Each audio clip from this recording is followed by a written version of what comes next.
Hello friends and followers, here is Smart SDR on the Flex 6400.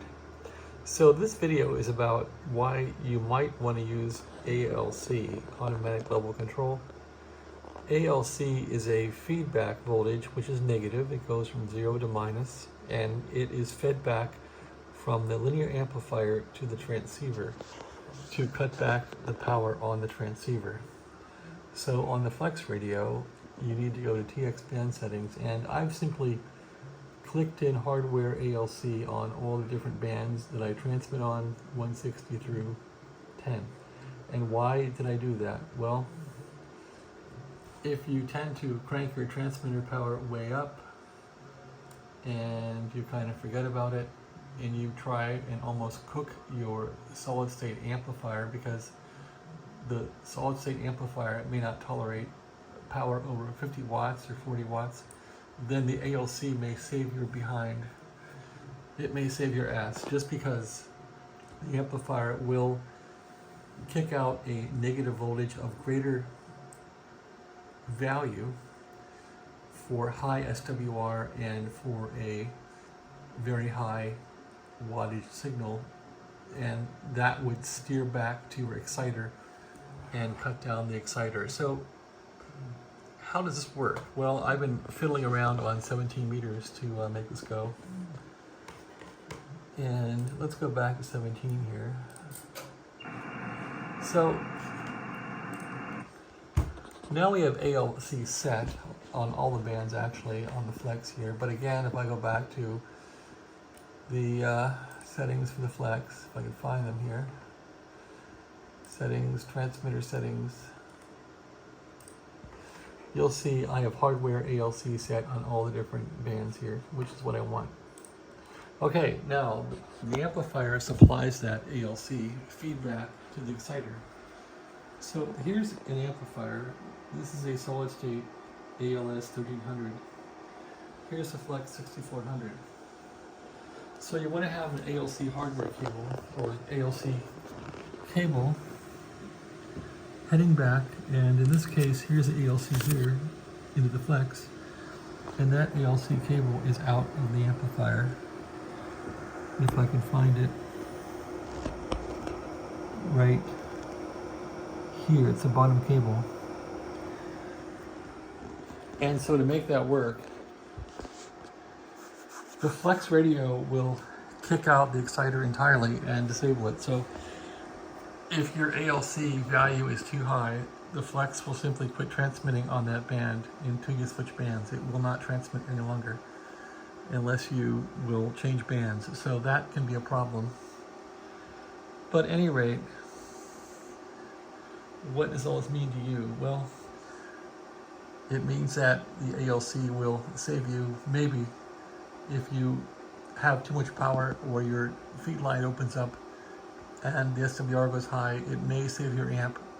I doubt it'll react fast enough, but it might. So it's like a little insurance policy. So anyway, here's like a demo of how it works. So if I put the Flex on FM to give it a constant signal, let's do that. I'm gonna go to FM here, which puts out a constant signal.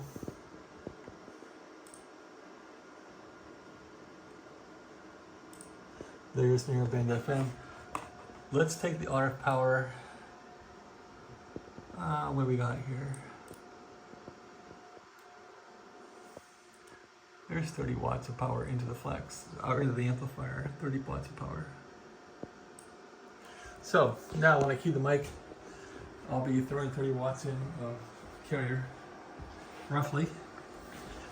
And this meter will signify that, so I can press this and you'll see there's about 30 watts. Now the ALC. So this amplifier has an ALC control, ALC light, and ALC minimum set is clockwise, and to make ALC react, you turn it down towards 0.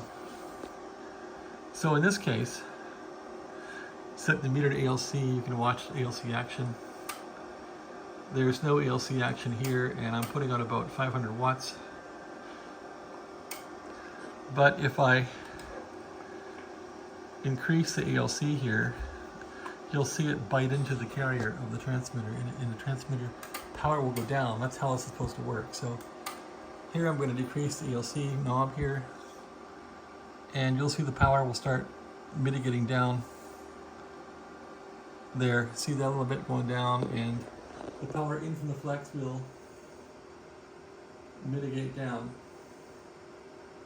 a little bit, not a whole lot. But what it does eventually, see how it's going down and the light's on here? Eventually, if you give it full ALC and that simulates a fault on the amplifier, or your line opened up, or super high power from the transmitter, I'll give it full ALC, and you'll find the transmitter, and now the ALC meter is reacting, you'll find the transmitter won't transmit anymore. The exciter says, no way, man. So now, if I try and transmit on the flex, I get nothing. There is no power out of the exciter. The exciter has shut down to protect the amplifier. So that's how that works. Okay, so now let's take a visual with a voltmeter and show you how that voltage looks, to let you understand what ALC really is. So now I'll reset the flex back to transmitting mode, which means I'll just change bands and then change back to 17 meters. So change band, say to 15, now back to 17,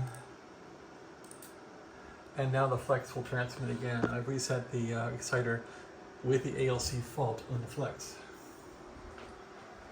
Okay, so now I can transmit again, but I'm going to pull the line out.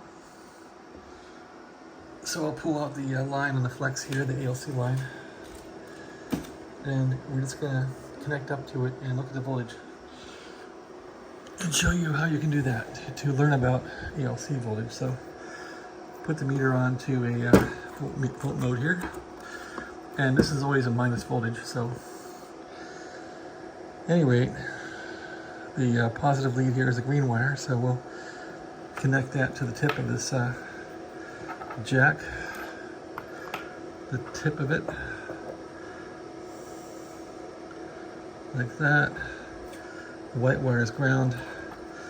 Put that on the base here, or the ring here, and there we are. Now, when I key up the amp, this voltage will be negative.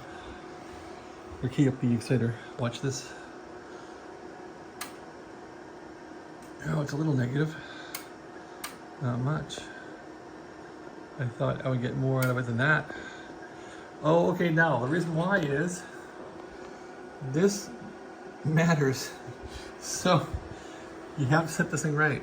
And the book says set it until ALC just comes on. So it says crank the power and then dip this thing down until the ALC light comes on. So let's do that.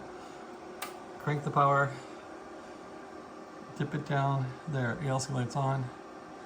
When that light is on, you'll see the voltage will start to perk up on the meter here. So, transmit mode here. We're transmitting, ALC lights on. You'll see a little bit of ALC voltage. But if I really crank this thing down, the ALC voltage will come up. You see how it's coming up now? And if I go all the way down here on this knob, all the way down to there, to 0, I'm getting minus 1.6 roughly ALC coming out on transmit. So that's how that works. It sends that negative voltage into your transceiver, and the transceiver will cut the exciter down or turn it off. In the case of the flex, when this ALC voltage is too high, it completely disables the exciter. And that could save your amp. If the amp is kind of going berserk, your antenna opened up, or you have the flex putting out too much power, that could save your amp and everything by shutting off the exciter and shutting everything down until you fix the fault. So that, in a nutshell, is how the ALC works. And again, to set the ALC, you just crank this thing down until a light comes on and you're done. It may not work on all bands, it may be too aggressive on some bands and shut the thing down. So you gotta do like a little dance with this on all the bands and make sure it's safe, in a safe mode, where it won't burn up the amp, but it's not too aggressive where it shuts everything down. So again, I'll key this thing up and just set it so it blinks on. And that's it. 600 watts coming out.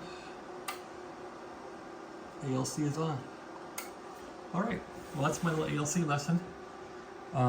That's why it's important to run ALC. It might save your amp, it might not, but if you're a solid state amp and these things blow up pretty easy, these will blow if the SWR is high, these will blow if the feed line's open, these will blow if you're on the wrong band, these will blow up if you crank them with too much power from the exciter, from your transceiver. So I try to make this amp foolproof by going remote so I don't touch the band switch, but I can make other mistakes too. So I read a little bit on ALC tonight and now I understand what it's used for. So that's my demo on ALC, and hopefully it helped you. And again, to set the flexed ALC mode, you want to go to settings, transmit settings. I turn the ALC on for all bands to protect the amplifier, okay? Thanks for watching. Yeah, here's the messy shack to date.